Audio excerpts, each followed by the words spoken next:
The hedge fund guys are getting away with murder. They're making a tremendous amount of money. They have to pay tax. We have a broken tax system riddled with all kinds of loopholes for the rich and the powerful.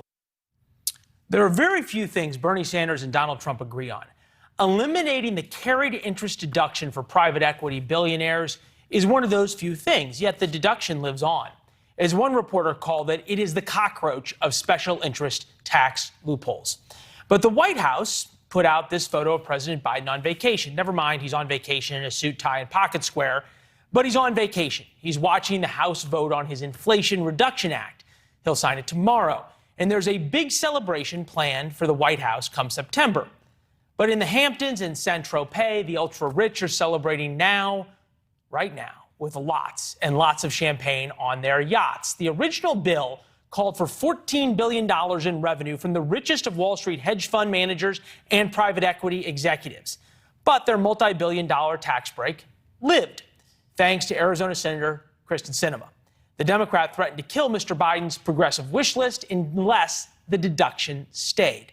So think about that. A Democratic senator held up legislation by her president of her own party to ensure that billionaires keep getting richer. We don't know why. We can't read her mind, of course.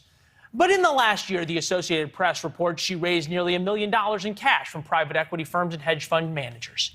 As you know, Arizona isn't a hotbed for such businesses. In fact, it's 2,200 miles from Phoenix to New York.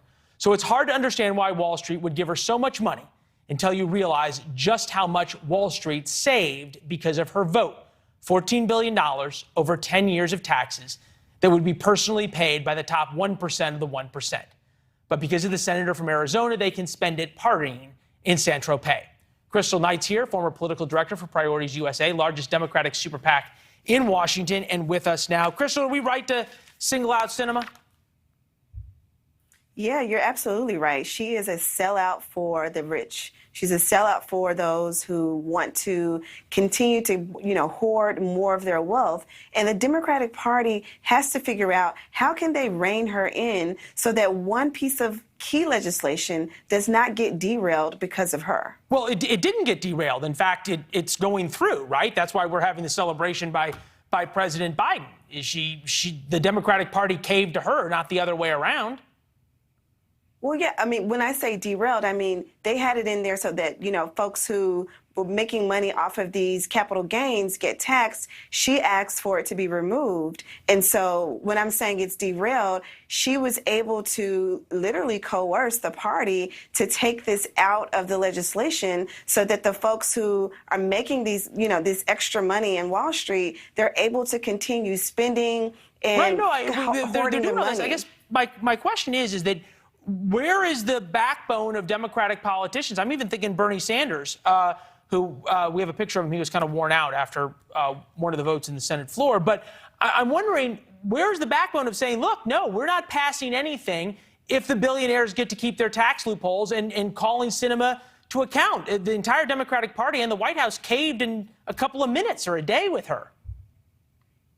Yeah, I think what Sinema has been doing is just playing the long game, wearing them out by stalling. And when you get to this last point, the Democratic Party is thinking we either pass something and make this, concession, or we don't and we go back to the drawing board. And essentially, she just wore them out on the track with this. And she played the game. It's disgusting that they would, she played the game. She played the game well. Kind of reminds me of Dershowitz said, politics over principle in this case. Hey, Crystal, we got to run. We apologize.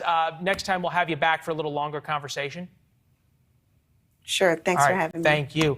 A little bit. Thanks for watching. Go to newsnationnow.com to find NewsNation on your television provider. And don't forget to subscribe. Click the red button to get more of NewsNation's fact-driven, unbiased coverage.